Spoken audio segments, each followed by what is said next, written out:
Nous sommes si reconnaissants envers Dieu pour tout ce qu'il fait et nous sommes toujours mécontents de ce que l'ennemi fait.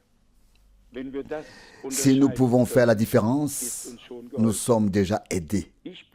Je suis aujourd'hui très attristé parce que j'ai été impliqué dans une affaire familiale en rentrant de Suisse et je ressens en quelque sorte une très grande tristesse à ce sujet. Une seule parole m'est venue à l'esprit lorsque le frère Rousse a fait la remarque qu'il allait nous apporter une parole. Alors cette parole qui m'est venue à l'esprit est celle que Jéthro a dit à son gendre Moïse. Choisis-toi des hommes capables. Exode 18, 21. Et il semble vraiment que la proclamation de la parole doit rester libre de tout ce qui peut encore se trouver ici ou là parmi les hommes. Je suis tellement attristé, surtout quand on ne peut pas aider, quand les gens n'acceptent pas vraiment l'aide de Dieu et que nous aimerions que tout le monde soit en paix avec Dieu, ce serait le mieux. Comme je l'ai dit, je vais peut-être mettre en avant quelques pensées de cette parole, puis je vais simplement m'asseoir. Frère Rousse, comme nous l'avions promis, prêchera ce week-end. J'ai dit que nous n'aurions pas de réunions. J'ai aussi le droit d'écouter de temps en temps. Chaque fois que d'autres prêchent, je reçois une grande bénédiction. Et quand je dois prêcher moi-même, ce n'est pas bien. Alors ce sont les autres qui sont bénis. Oui, oui, alors ce sont les autres qui sont bénis. Oui, eh bien, c'est comme ça. Ce sont tous des paroles connues que nous lisons, que nous entendons. La question est toujours de savoir dans quelle mesure elles ont pu se manifester dans notre vie, dans quelle mesure Dieu a pu réaliser en nous ce qui est écrit. Ce qui est écrit. Et vous savez que notre désir ne cesse de grandir, à savoir que l'écart entre la promesse et l'accomplissement, l'écart entre la foi et la réalité se réduisent de plus en plus et que Dieu puisse recevoir ce qui lui revient de plein droit. Tout ce que nous lisons ici est vrai. Il faut juste que cela se manifeste et de manière positive. Nous avons lu ici, tout sarment en moi qui ne porte pas de fruits, il est coupé et jeté. Une parole très sérieuse. Être en lui, ne pas porter de fruits et se dessécher, cela ne vaut pas la peine d'être en lui ou accroché à lui si l'on ne porte pas de fruits pour lui. Et puis la promesse, tout sarment qui est en moi et qui porte du fruit, je le nettoyerai afin qu'il nous porte encore plus de fruits. C'est notre désir que Dieu purifie, qu'il taille, qu'il aide à ce que le fruit apparaisse. Et puis la constatation, sans moi, vous ne pouvez rien faire. Jean 15, 5. Je ne crois pas qu'il y ait un enfant de Dieu qui n'ait pas encore fait cette constatation. Sans moi, vous ne pouvez rien faire. Mais cela signifie qu'avec lui, nous pouvons tout, comme le dit Paul. Grâce à celui qui me donne la force, je peux tout faire. Puis il est dit, celui qui ne demeure pas en moi est jeté dehors. Jean 15, 6. Il y a des comparaisons de ce genre dans les Saintes Écritures, peut-être dans le contexte de 2 Timothée 4, où les gens se sont détournés de la vérité, ne sont pas restés dans la parole, ne sont pas restés en Christ. 2 Timothée 4, 3. Seul celui qui a déjà été là peut se détourner. Seul celui qui l'a déjà eu peut la perdre. Et nous voyons ici comment le Seigneur nous dit: celui qui ne demeure pas en moi est jeté dehors. Et nous avons aussi lu: si vous demeurez en moi et que mes paroles demeurent en vous. Ce sont des paroles sérieuses. Jean 15, verset 7. Et si le Seigneur parvient à nous amener à ne pas nous contenter d'entendre, d'écouter ces paroles, mais à laisser Dieu agir en nous, alors les autres verront que nous ne nous contentons pas de paroles et que nous n'avons pas seulement des paroles, mais que Dieu veut être avec nous. Au verset 7, Jean 15, si vous demeurez en moi et que mes paroles demeurent en vous, demandez ce que vous voudrez et cela vous sera accordé. Si nous prenons cette parole ici, nous devons aller à l'épître de Jean, car il y est écrit que lorsque Dieu nous exauce, ça veut dire que nous avons devant lui apporté des prières que nous avons reçues de lui auparavant. Nous n'avons pas prié comme nous le voulions, nous n'avons pas présenté nos propres souhaits, mais nous avons présenté à Dieu des prières conduites par lui qui étaient dans sa volonté. Et tout ce qui est dans sa volonté, il exauce et il le donne. Puis, au verset 8, il est dit, Jean 15, c'est ainsi que mon Père est glorifié, que vous portiez beaucoup de fruits et que vous soyez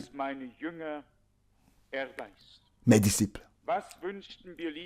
Qu'est-ce que nous aimerions le plus que le Seigneur puisse aller de l'avant avec nous? Je voudrais presque dire qu'il puisse être satisfait, qu'il prenne plaisir à nous. Nous avons entendu la courte prédication d'Arthur Davis, marcher avec Dieu, plaire à Dieu. C'était le cas d'Enoch, de Noé, d'Abraham, des prophètes.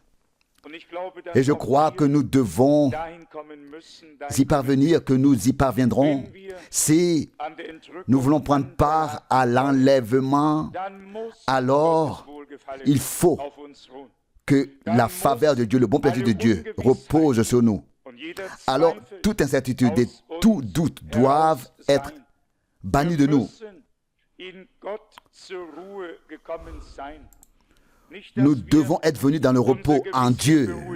Non pas que nous ayons apaisé notre conscience, mais que vraiment, que nous soyons vraiment parvenus au repos en Dieu. Repos de nos propres œuvres pour trouver le repos en Dieu. Il est dit ici dans Jean 15, verset 9, « Comme le Père m'a aimé, moi aussi je vous ai aimé, demeurez dans mon amour. » Combien de fois avons-nous entendu parler de l'amour de Dieu? On pourrait presque dire, arrêtez donc d'en parler et mettons en pratique ensemble ce texte afin que Dieu puisse répandre sur nous sa bénédiction en abondance. Mais il faut prêcher jusqu'à ce que la parole de Dieu ait atteint son but, ait accompli les choses pour lesquelles Dieu l'a envoyé. Prêcher ne sera jamais vain. Mon frère Arthur m'a dit tout à l'heure, je ne voulais pas venir et encore moins prêcher. Mais il dit, si je pouvais croire aussi bien que tu prêches, nous serions tous mieux aidés. Tu es un original. Et c'est comme ça. Nous avons tous du mal à croire. Et nous avons toujours dit que nous pouvions croire Dieu. Celui qui ne croit pas Dieu le fait passer pour un menteur. Donc, nous croyons Dieu, nous croyons la parole de Dieu. Nous croyons encore la parole de Dieu, même si nous ne parvenons pas à l'accomplir. Nous croyons quand même que c'est vrai et que nous avons le désir en nous de faire mieux la prochaine fois avec l'aide de Dieu. Oui, c'est comme ça. Au verset 10, Jean 15, verset 10, si vous gardez mes commandements, vous demeurerez dans mon amour, de même que j'ai gardé les commandements de mon Père et que je demeure dans son amour. Ici, nous avons à nouveau la comparaison avec Dieu et Christ. Et c'est toujours là que butent ceux qui ne peuvent pas vraiment croire.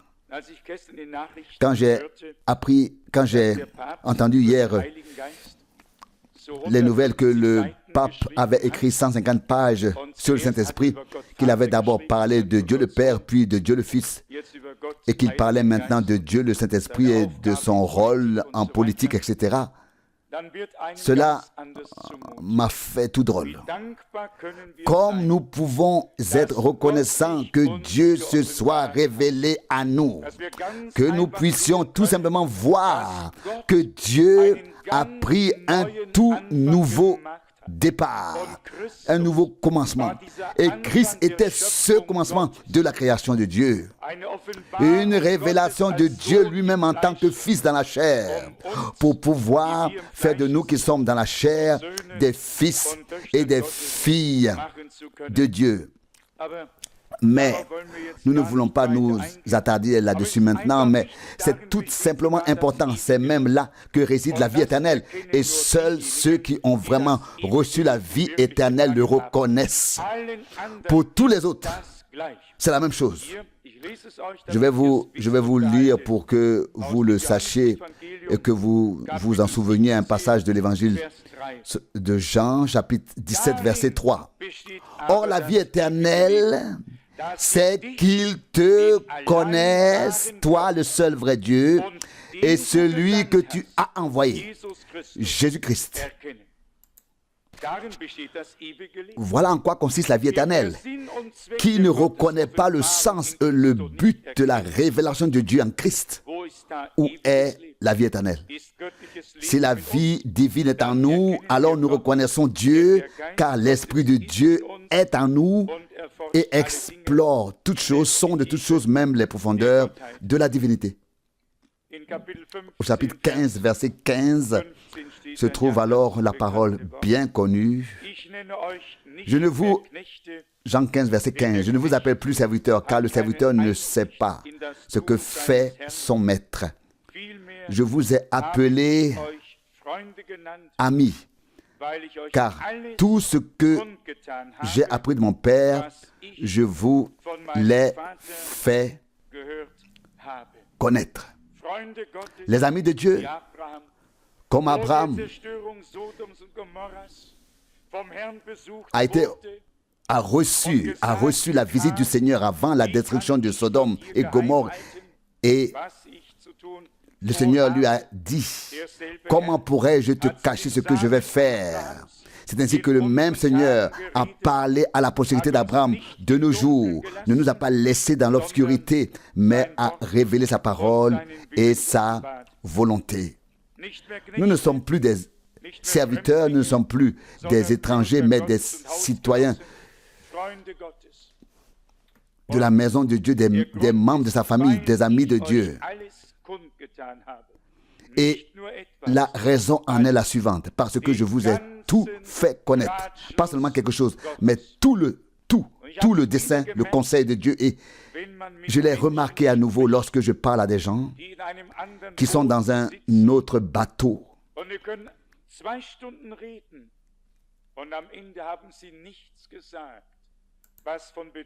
et qui peuvent parler pendant 2 heures sans rien dire qui puisse avoir de l'importance. Seul celui à qui la parole de Dieu a été révélée pour cette époque, pour ce temps, en ce temps, peut parler de Dieu, peut parler de la part de Dieu. Comme il est écrit, celui qui est envoyé par Dieu prononce les paroles de Dieu. Jean 15, 15. Je ne vous appelle plus serviteur, car le serviteur ne sait pas ce que fait son maître. Je vous ai appelé amis, car je vous ai fait connaître tout ce que j'ai appris de mon Père. Je l'ai dit quelque part maintenant, il faut que la dynamique vienne s'ajouter à cette mécanique.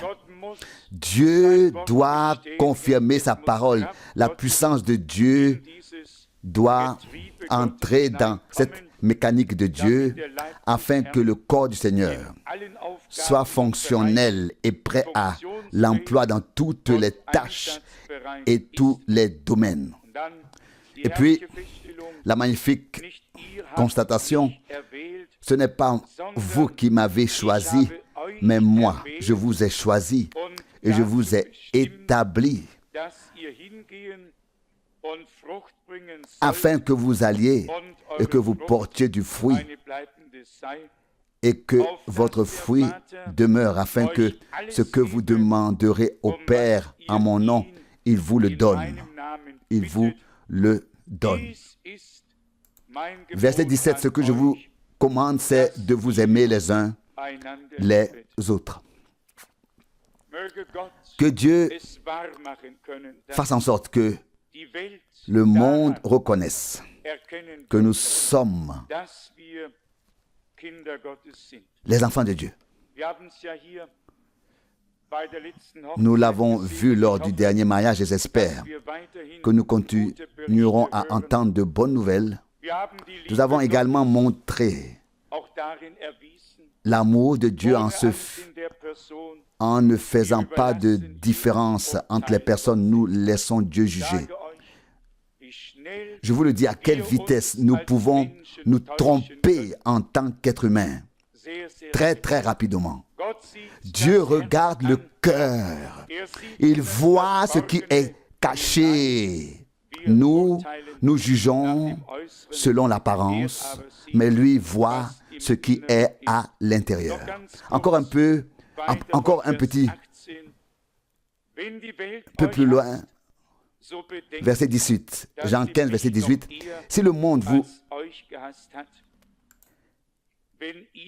vous hait, sachez qu'il m'a haï avant vous. Verset 19. Si vous étiez du monde, le monde aimerait ce qui est à lui.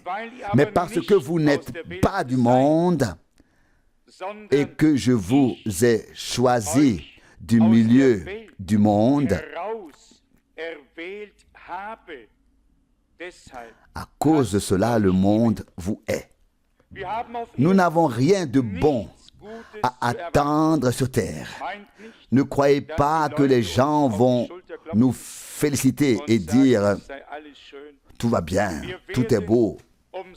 Nous serons haïs de tous à cause de son nom. Et on le remarque surtout quand on parle avec les pieux et qu'il est question du nom du Seigneur. Avant, tout est encore très beau, mais soudain, la haine se fait sentir et on se rend compte que l'amour ne peut pas être authentique. Car là où il y a un véritable amour divin, la haine ne peut certainement pas être présente à côté. Soit le cœur est renouvelé, soit il est resté vieux et nous n'avons fait que l'étouffer un peu pour que les choses n'éclatent pas. Il est ensuite écrit au verset 20, Jean 15, Jean 20, « Souvenez-vous de la parole que je vous ai dite. Un serviteur n'est pas plus grand que son maître. S'ils m'ont persécuté, ils vous persécuteront aussi. S'ils ont obéi à ma parole, ils obéiront aussi à la vôtre. » C'est une parole très puissante. Il est également écrit que ce qui lui est arrivé nous arrivera. Tout comme on a reçu sa parole, on devrait recevoir et suivre la parole de ceux qui parlent en son nom et agir en conséquence. Car les hommes ont reconnu, comme l'écrit Paul, vous avez reçu la parole que je vous ai annoncée, non pas comme venant de l'homme, mais comme venant de Dieu. Comme étant la parole de Dieu, ce qu'elle est véritablement. 1 Thessaloniciens 2:13. Et si la parole de Dieu est reçue de cette manière, comme venant de Dieu, comme étant la parole de Dieu, elle accomplit ce pourquoi elle a été envoyée. J'aimerais pouvoir ouvrir ce passage, mais vous le connaissez. Et voici, oui, c'est 1 Thessaloniciens 2, 1 Thessaloniciens 2, verset 13.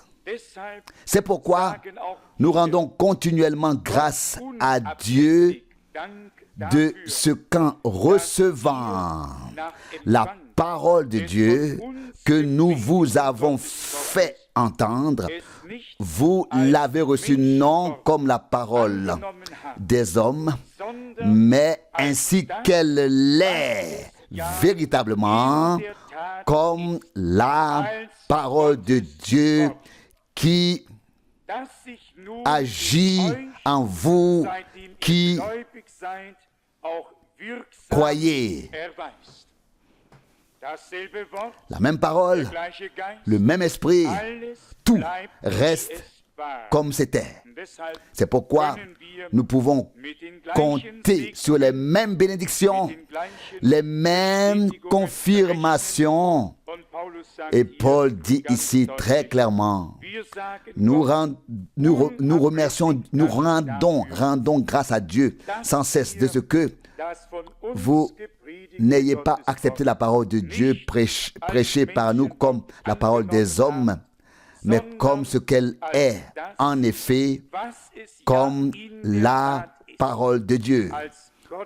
Comme la parole de Dieu. J'espère que jusqu'à aujourd'hui et jusqu'à la fin, nous n'avons rien annoncé ou prêché d'autre que la sainte parole de Dieu. Et que nous prêcherons rien d'autre que la sainte parole de Dieu. Lorsque nous parlons à des personnes qui se réfèrent à Frère Branham, mais qui annoncent et enseignent beaucoup de choses, qui pratiquent ce que ni Paul, ni Frère Branham n'ont enseigné, alors nous pouvons effectivement dire avec toute l'autorité, mes amis, ce n'est pas ainsi. Car cela ne correspond pas à ce que les hommes de Dieu ont dit sous un mandat divin, sous un mandat de Dieu. Nous sommes donc reconnaissants de pouvoir comparer, comme nous l'avons dit assez souvent. Dieu est lié à sa parole. Nous devons avoir la possibilité de vérifier, d'examiner, et ce n'est pas arbitraire. La référence, c'est seulement la parole de Dieu en toutes choses, et tout repose sur cette parole. Soit la parole confirme une chose, soit elle reste obscure. Vous connaissez la lumière et la justice. Si une chose n'était pas de Dieu, elle pouvait être présentée avec enthousiasme. Les 12 pierres restaient telles qu'elles étaient. La lumière ne se manifestait pas. Exode 28:30. Mais si la chose était juste, la lumière se manifestait. C'est pourquoi la lumière et la justice sont écrites dans l'Ancien Testament. Il est parlé de la lumière et de la justice. La lumière était toujours la confirmation surnaturelle que ce qui avait été présenté était juste devant Dieu. Il en va de même aujourd'hui. La lumière n'est pas quelque part, mais ta parole est une lampe à mes pieds et une lumière sur mon sentier. Ça, c'est le psaume 119, 5. Et d'autant plus ferme est pour nous la parole prophétique que nous possédons. Et vous faites bien de prendre garde à celle-ci comme à une lumière qui brille dans un lieu obscur jusqu'à que le plein jour apparaisse. Mais avant de m'asseoir, je voulais encore lire une parole de Pierre, plus précisément de 1 Pierre, chapitre 1. 1 Pierre, chapitre 1, du verset 22. Ayant purifié vos âmes en obéissant à la vérité, pour avoir un amour fraternel, sincère, sans hypocrisie, aimez-vous profondément les uns les autres de tout votre cœur. Verset 23. Vous êtes en effet nés de nouveau, non d'une semence corruptible, mais d'une semence incorruptible, à savoir de la parole vivante de Dieu qui demeure éternellement. Verset 24. Car toute chair est comme l'herbe, et toute sa gloire comme la fleur de l'herbe. Se fane et sa fleur tombe. Mais la parole du Seigneur demeure éternellement.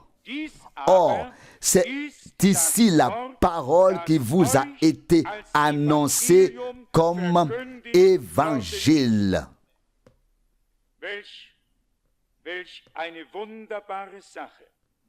Quelle chose merveilleuse. L'évangile est la parole de Dieu.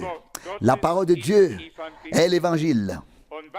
Et ce que nous proclamons doit être la parole de Dieu. Et si c'est la parole de Dieu, alors nous avons à prêcher la même chose que ce qui est écrit ici. Si je lis maintenant ici, toute chair est comme l'herbe. J'ai tenu hier la main d'une femme, elle avait plus de 90 ans, plus de 90 ans. Et puis, on regarde cette personne et on pense à ce à quoi elle a pu ressembler quand elle faisait que grandir peut-être à 10 ans, à 20 ans et ainsi de suite. L'être humain s'en va. D'un point de vue terrestre, nous allons et venons. Nous venons et partons, nous nous épanouissons comme une fleur. Aujourd'hui, nous repensons à nos parents et grands-parents et nous disons, eh bien, ils ont vieilli. Aujourd'hui, on nous regarde et on dit la même chose. L'être humain a vieilli. C'est ainsi que va la vie. Mais grâce à Dieu, mais remerciez soit le Seigneur. La fleur se fane, l'herbe se dessèche. Et que se passe-t-il au printemps suivant? Tout ce qui avait vie renaît. Chaque printemps, une nouvelle création apparaît. Une nouvelle vie naît. Ce qui était mort auparavant, les feuilles et les fruits, tout ce qui se trouvait sur les arbres était nu, balayé par le vent et gémissait. Soudain au printemps, tout est à nouveau complètement différent. Comme nous l'avons souvent dit lors des funérailles, d'ailleurs, c'est déjà le cas, j'avais promis de célébrer un enterrement récemment, un lundi à 14h, et j'ai pensé mardi à 15h. Voilà où nous en sommes. Mais nous l'avons dit assez souvent, l'homme s'épanouit, il s'en va. Mais Dieu nous fait chaque année un nouveau sermon de la vie, de la mort et de la résurrection. Les choses ne s'arrêtent pas avec la tombe. Nous en sommes profondément reconnaissants à Dieu. Et voici cette parole de Pierre qui s'accorde si bien avec ce que Paul a dit auparavant. Voici la parole qui vous a été annoncée en tant qu'évangile. 1 Pierre 1, verset 25. Et puis je peux vous assurer que si cette semence divine a été déposée dans nos cœurs par la proclamation de l'évangile éternellement valable, alors vous pouvez m'enterrer en toute confiance, je ressusciterai. À cause de la semence divine qui ne peut être ni étouffée ni enterrée. Vous voyez ce que je veux dire? L'homme est enterré, mais la semence divine, où qu'elle soit, émerge. Et pour cela, nous sommes profondément reconnaissants envers Dieu. La parole du Seigneur demeure éternellement. Et nous demeurons éternellement avec la parole de Dieu, car nous sommes nés de nouveau de la même semence, de la semence divine de la parole, pour une espérance vivante. Nous n'obtiendrons pas la vie éternelle maintenant seulement. Non, nous avons déjà reçu la vie éternelle par la foi en Jésus-Christ notre Seigneur. Car il est écrit ainsi, celui qui a le Fils a la vie éternelle. 1 Jean 5, 12. Et Jean 1 dit à tous ceux qui l'ont reçu, il a donné le pouvoir de devenir enfants de Dieu à ceux qui croient en son nom. Jean 1, verset 12. On pourra dire jusqu'à la fin, la parole qui vous a été prêchée comme message de salut, comme évangile, sera jusqu'à la fin la parole de notre Dieu. Elle restera pour l'éternité et nous avec cette parole. Que Dieu nous bénisse tous. Amen. Eh bien, que dire? Nous avons entendu la prédication et je crois que nous avons tous été touchés par ce qui a été dit et que nous croyons de tout notre cœur, car nous savons que nous n'avons pas d'autre choix que de croire. Nous sommes destinés à croire, frères et sœurs, et nous avons entendu parler de l'élection. Notre Seigneur l'a dit de manière si merveilleuse. Ce n'est pas nous qui l'avons choisi, c'est lui qui nous a choisis. Et cela vaut encore aujourd'hui. Il nous a élus. Et ce n'était pas le cas. Si ce n'était pas le cas, mes chers frères et sœurs, nous ne serions pas ici.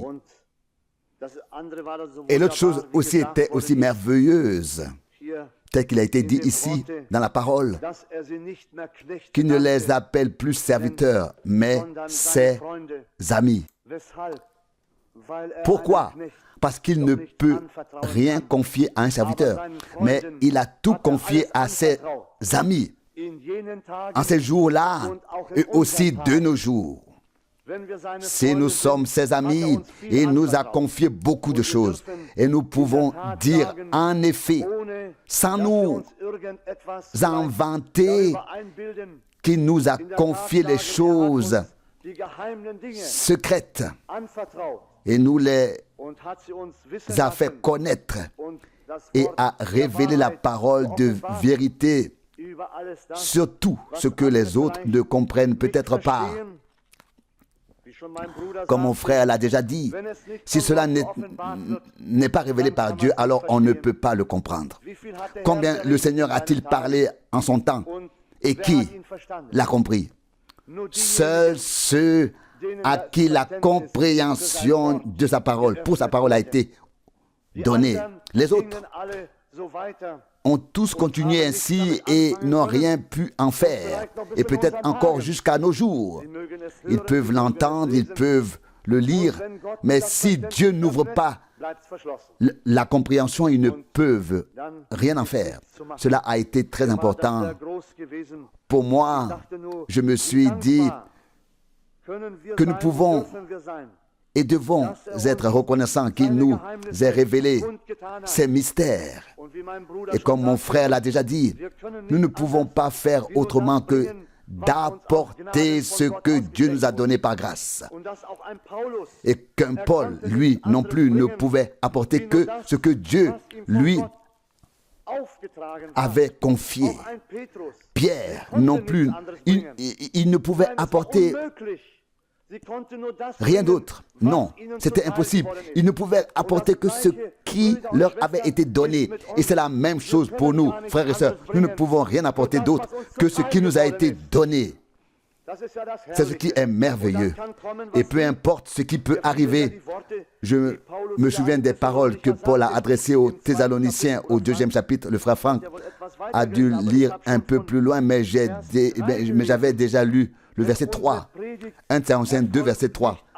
Car notre prédication ne procède pas d'un enthousiasme déraisonnable, ni d'une volonté de nuire, ni d'un esprit de dispute. Verset 4. Non, comme nous avons été jugés dignes par Dieu de recevoir la proclamation du message du salut, nous parlons maintenant ainsi, non pour plaire aux hommes, mais pour plaire à Dieu. 1 Thessaloniciens 2, 3 et 4. Non, pas lui-même, oui, ce n'était plus lui-même, mais comme Dieu le voulait, il devait le faire. Il devait le dire, oui. N'est-ce pas merveilleux?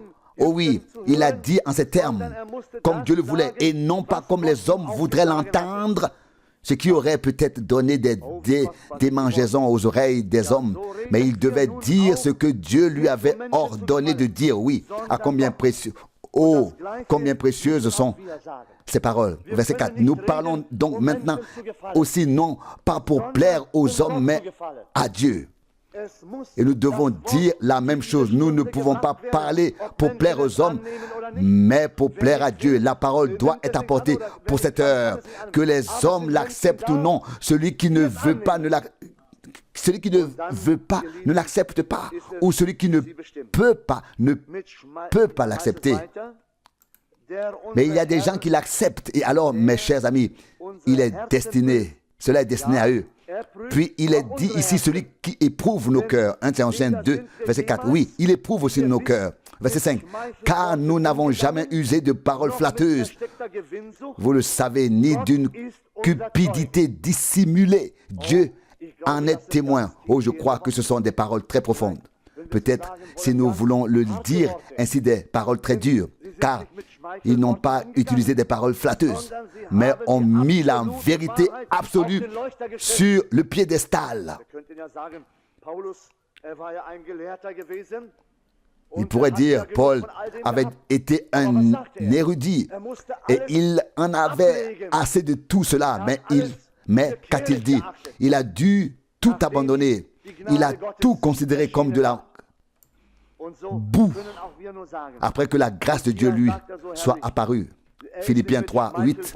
Et c'est ainsi que nous pouvons dire, et ici, il dit si magnifiquement, qu'il n'a pas utilisé des paroles flatteuses, ni de cupidité cachée. Dieu est notre témoin. Nous n'avons pas non plus recherché la gloire des hommes. Les hommes de Dieu, dans toute la Bible, n'ont pas recherché la gloire des hommes, mais ils devaient parler sous le mandat de Dieu. Ces derniers jours, j'ai lu un peu le prophète Jérémie, en particulier le chapitre 18, où il est question de la façon dont cet homme devait se comporter et apporter les paroles de Dieu aux hommes et de la façon dont les hommes se rebellaient contre lui. Mais il ne pouvait pas faire autrement. Il était destiné par Dieu, mes chers amis. Il devait dire ce que Dieu lui avait ordonné. Ce que faisaient les hommes ne le dérangeait pas. Il ne s'y arrêtait pas. Il devait continuer à parler. Il était mandaté par Dieu. Il était un élu de Dieu. C'est tout. Les élus de Dieu ne peuvent faire autrement. Ils doivent dire les paroles de Dieu. Au verset 6, nous n'avons pas cherché la gloire des hommes, ni de vous, ni d'autres. Verset 7, bien que nous, en tant que messagers du Christ, aurions pu très bien revendiquer la gloire. Au contraire, nous nous sommes montrés doux parmi vous, comme une nourrice qui chérit et soigne ses enfants. Verset 8. Nous avons donc été attirés vers vous par amour et nous avons voulu vous offrir non seulement le message du salut de Dieu, mais aussi nos propres âmes, car vous nous étiez devenus chers. Oui, n'est-ce pas là des paroles magnifiques? Frères et sœurs, l'amour de Dieu surpasse tout. Nous le voyons ici, dans toutes ces paroles. Paul, ces hommes de Dieu, ont agi avec amour, car l'amour de Dieu régnait dans leur cœur. Que Dieu nous accorde sa grâce, à nous aussi en ces jours, qu'il nous aide. C'est merveilleux que nous puissions venir de près ou de loin. Et c'est l'amour de Dieu qui nous unit. Et nous pourrions venir encore et encore, c'est certain. Vous aussi qui venez de plus loin. Ce n'est pas si facile, nous le savons. Tout cela entraîne des frais. Mais qu'est-ce que c'est?